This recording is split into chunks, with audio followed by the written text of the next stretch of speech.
Welcome to the Mad in America podcast, your source for science, psychiatry, and social justice. Hello, this is James, and welcome to the Mad in America podcast. And today we turn our attention to psychiatric drug withdrawal, and in particular the work of the International Institute for Psychiatric Drug Withdrawal based in Sweden. The Institute recently held a network meeting in Gothenburg, Sweden, where 40 leading experts from around the world came together to discuss the issues of dependence, withdrawal, and iatrogenic harm relating to psychiatric drugs. The meeting participants included both professionals and people with lived experience. Joining us later is Professor John Reed, a board member of the Institute and someone who's been actively and directly addressing these issues for many years. But first, I'm delighted to have had the chance to chat with Dr. Carina Håkansson. Carina is a psychotherapist and founder of the International Institute, and she also created the Extended Therapy Room Foundation, which aims to offer an alternative to the mainstream psychiatric system. Carina, thank you so much for making time for this today. Very exciting time just after a network meeting of the Institute for Psychiatric Drug Withdrawal that was held in Gothenburg in Sweden. And I just wanted to talk a little bit about that meeting. But before we get there, I wonder, if I could just find out a little bit more about you, and also to ask how the IIPDW was formed in the first place. First of all, I have to say that this issue, if I can say, has been close to my heart and mind actually as long as I can remember. My father had difficulties when I was a child, so through that I very early experienced the damage with the drugs, as it was for my father. And finally, when he got support outside psychiatry to start to withdraw all the medication, he could also come back to a life far better than it used to be. So this has, of course, been important both to, from inside, experience all the things coming with being drugged and using drugs and and the hopelessness and things like that on one hand, but also the, I must say, in a way, miracle that my father made it, because I nearly had given up on that. So it also gave me, you can say, a kind of hope or a belief from my own experience that it is not impossible, even though, of course, I know that all people do not manage, or how to say. And for my father, he had great support from a psychotherapist, or might have been a psychologist, who both supported him to slowly withdraw, but also to make sense of what had happened in his own life. And it means that already as a young social worker, I met people who had used psychopharmaceuticals for a short period of time or for a long period of time. And without knowing so much, I and also some of my colleagues, we started to support people to withdraw and to get off. And at that time, I really had not so much knowledge, one can say. But the thing which happened was that very many people managed to get off. I have nearly all my professional life worked in close collaboration with family homes, which is a kind of foster home, you can say. But I founded an organization here in Sweden 30 years ago, Family Care Foundation. And it was built upon a very close collaboration between family homes and professionals, and of course the people who came to stay for a while in one of the family homes. And what we saw again and again was actually that many people managed to leave psychiatry, but also people who had been in prison or had been in institutions. I think it's more than 20 years ago when I suggested my colleagues at Family Care Foundation that we should stop using psychiatric diagnosis in our daily practice. And both when we talked about, but also with the people who came to us. And I want to say that if people, I now call clients, if they want to use diagnosis, I'm fine with that. But I don't do that because I really don't know what it means. I don't know that. And we have also, or I have also, together with colleagues for a very long time, seen that it is possible to get off, or which in a way is far better to never get on, of course. So, Carina, I guess those experiences led you to found the Institute for Psychiatric Drug Withdrawal, and was that 2017 that was? No, we actually, and now when I say we, it's the place where I work now, Extended Therapy Room. We invited to a scientific symposium, we called it, because we wanted it to have some status. And we invited people who we have known before through work to give a brief presentation about alternatives to diagnosis, but also alternatives to drugs. And I think it was 11 people who came and did a presentation during one day. And afterwards, it was like, wow, it's so much knowledge gathered and it's so many people committed to this question. I think Sami Timimi, because he was one of the speakers. I think he was the one who said, why don't we decide some kind of continuation from this so that it just doesn't disappear? Robert Whittaker and I had talked for a few years before we funded the institute that we would like to gather people who have knowledge and experience in this field. So some of us said, let's create an institute. And we decided that it should be here in Sweden. And then we asked the people who had been speaking during the day if they wanted to be part of, we called it a faculty, because people can be part of the faculty without being academics. So for me, a faculty doesn't mean that. Faculty more means people who have knowledge and experience in this area. Yeah. Learning can come from experience as it can come from study, can't it? I personally think that most valuable knowledge comes from experience, and then it becomes theories. So that's how I think about it. But yeah, so then we funded the institute. Bob and I asked people if they wanted to be part of the board. So the board consists of Bob and me, and also John Reed from UK, and Olga Runciman from Denmark, Peter Götze from Denmark, and Magnus Hald from Norway. And then pretty soon we also decided to give a first withdrawal course here in Gothenburg, and that was in 2017. And it was in two parts. And it was participants from 9 or 10 countries. And we asked some of the people in the faculty to facilitate, because already then during the course, it was Sami, Timimi, and John were there, and I did a lecture, or you can rather say a workshop, because already there it became so obvious that the people who came to attend, many of them had as much experience as we, those of us who were facilitators. And then I think it is maybe less than a year ago when we had a board meeting, we talked about now it's time to make something concrete again. So that's how the idea came with the network meeting.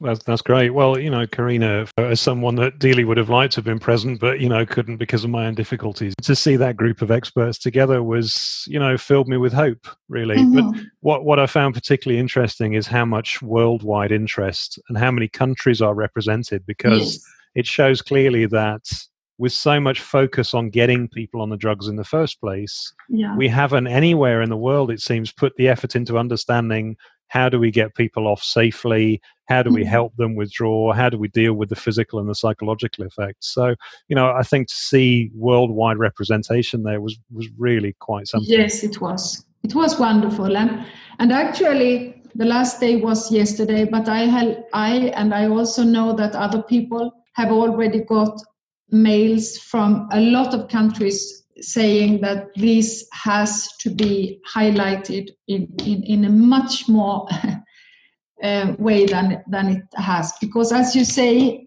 there is very, very little gathered knowledge. What I think was one of the things which was so strengthening during the meeting was that there is also a lot of knowledge, but we have so far not collected it. So that's a very first step we took to try to collect all the experience people actually have, either as so-called patients or family members or professionals. And so, Carina, what were your reflections on the meeting? Did it meet your expectations? Did the discussions surprise you, or did they just kind of confirm what you knew all along? No, I must say that we started with a round, we can say, because we wanted each participant to say something about what has brought us together. And already, I must say, after the round, which took nearly 4 hours, people described projects running. People individuals also talked about, there was a Greece psychotherapist who talked about how many years of supporting people to get off drugs in her context. Laura Delano talked about the inner compass. Rex talked about his work as a psychiatrist. I realized, but there is actually a lot of experience. But as I say, it's not shown in research, and it's absolutely not shown in practice. And that is always very painful, of course, to realize how very, very little the kind of work we do is supported. It's not financially supported. It's very hard to get the word out.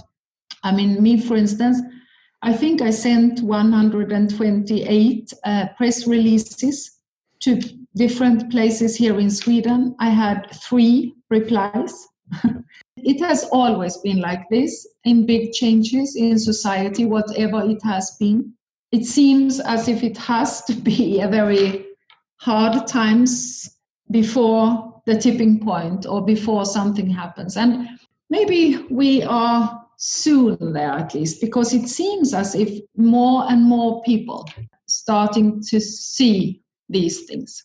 Yeah, I agree. I think the work that IIPDW is doing is absolutely right at the right time, because I think you're right, Carina, that there is starting to be an acceptance and an acknowledgement amongst professionals in psychiatry and psychology that these drugs are not consequence-free.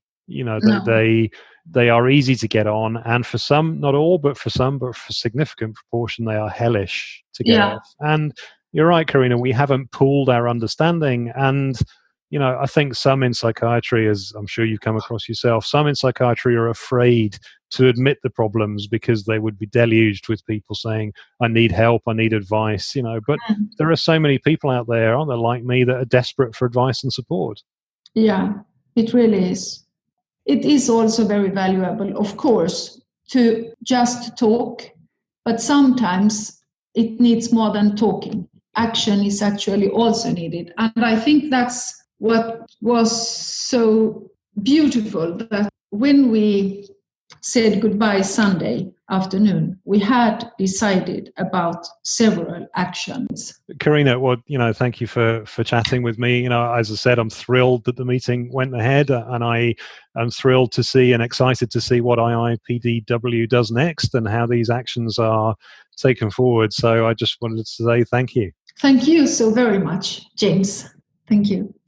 So next we chat with Professor John Reed, and John worked for nearly 20 years as a clinical psychologist and manager of mental health services in the UK and USA before joining the University of Auckland, New Zealand, where he worked until 2013. He currently works at the University of East London, and he is a board member of the International Institute for Psychiatric Drug Withdrawal.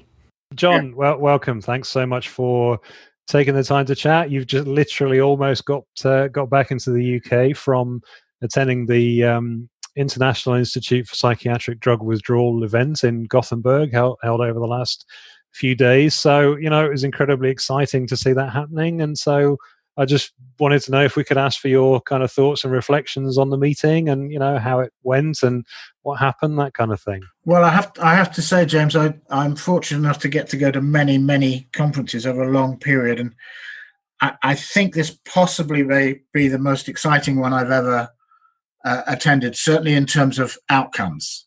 I mean, you often meet lots of wonderful people in this struggle, but the commitment to getting into small groups and deciding what are we going to do, and then coming up with concrete plans across all sorts of domains: research, clinical practice, rewriting guidelines, getting the message out to the public internationally. It was phenomenal, because often we all sit around saying, well, this will be a good idea, and that'll be a good idea. And then it comes to, well, who's going to do that? And everyone looks at the floor, me included.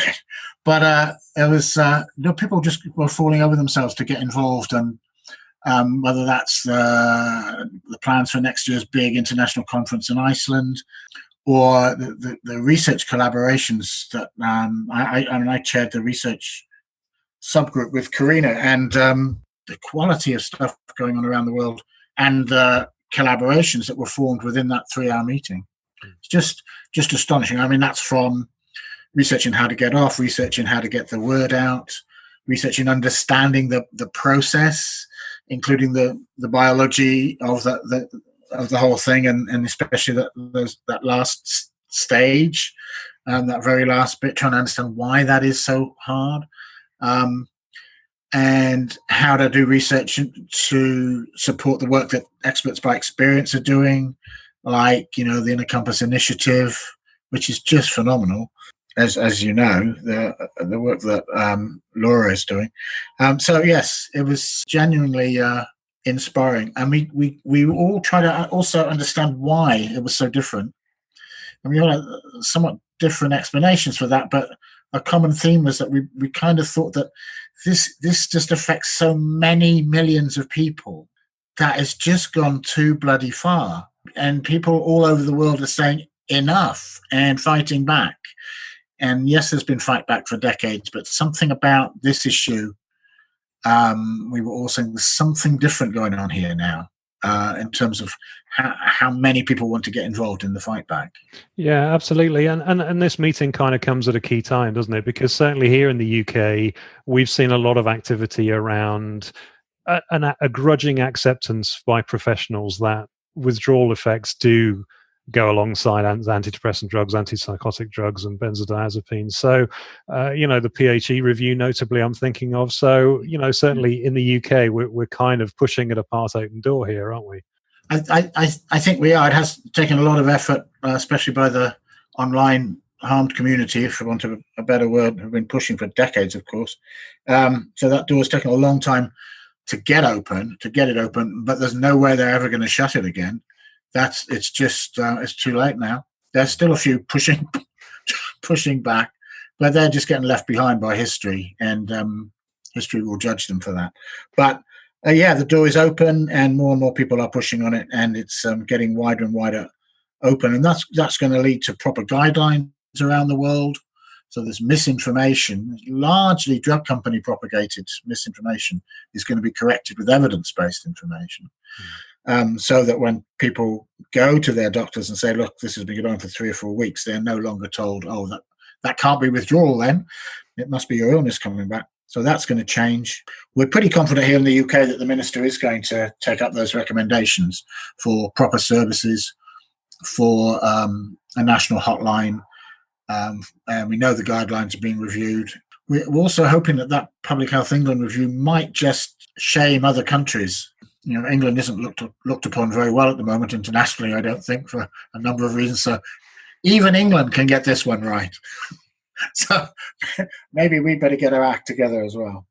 So no, it was very, very, very, very exciting. Really good. Well, for someone like me, it was just, it fills me with hope to see researchers and psychiatrists and people with lived experience and psychologists and, all together in the same place. And, the diversity of backgrounds in terms of people's experience and the many parts of the world represented, which just reinforces how big a problem this is, how it's not just a problem unique to the UK, that it's across the world. So it was amazing to see that. And John, was there much kind of decided in terms of next steps and what will happen now following this meeting? Well, as I said, the plans are to have a larger meeting. We purposely kept this relatively small because we wanted it to be an action meeting. We didn't know if it would turn out that way, but it has. But we also recognise the need for large groups of people to get together, to be inspired and to support one another. So there is that plan for that next year, hopefully in Iceland is the current plan. But as there are numerous research plans going forward. There's the boring issue of funding for the institute, which we spent some time on at the end, and we seem to have come up with a resolution for that, which is good. So it's clear that this is not one of those one-off conferences where we all go away feeling tired and very happy, and then 2 weeks later forget what it was all about. But you just have this nice, warm, fuzzy feeling, or that was nice.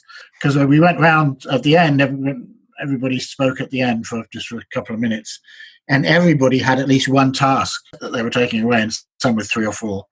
As I say, some to do with research, some to do with putting pressure on their own governments to get their guidelines sorted, a whole array of different things, pushing more for services, translating the stuff that Laura's doing in America into different languages, etc., etc., etc. It was just. I don't think I've actually quite taken it all in yet. It was magnificent. Well, it's fantastic, and it's for people like me in my position. It literally is music to our ears. To know that this work is going on, and I think it's a credit to you all that so much has happened. And I personally, I think, have seen a shift in the language in the UK from no, withdrawal never happens to, oh, we've always known it happens. Now, that's a bit disingenuous in its own right, but it's a victory in terms of the conversation has moved on from outright denial to, okay, grudging acceptance. Yes. And I think IIPDW is ideally placed to then, promulgate that message to the much wider community. Yes, I think we are, and of course it's particularly important that it is an international community, and as you said, it's across all the different types of people who have been pushing for so long, working together, because there's so many fronts to work on. And my particular one in Britain is I hope that we can actually get a proper public health campaign going around, like the one we had on antibiotics, that sort of level, that sort of push, like the public need to know what's going on. I don't know if we'll get one at that level, but we'll see. We'll get something, I think, but maybe not quite as full on as that. I think there has been, as you know, so much media coverage in Britain. But some of this is getting covered around the world. I did an interview last week with the American psychologist, which will go to all the psychologists in America, about the Public Health England review, and I'm sure it's getting covered elsewhere around the world. So we are having an international impact. So England is leading on something. John, that's brilliant. Thank you so much. The progress made by you all and us all together over the last couple of years is pretty amazing. I mean, mountains have literally moved. I think it is. And I mean, I've been pushing at various unmovable mountains for 40 years, and I don't think I've seen anything move quite like this before. So I'd just like to thank both Carina and John for taking the time to chat, and also to say that if you'd like to know more about the International Institute for Psychiatric Drug Withdrawal, you can visit the website iipdw.org. So thanks so much for listening today, and until next time, take care. Thank you for listening to the Mad in America podcast. Visit madinamerica.com for more news, views and updates.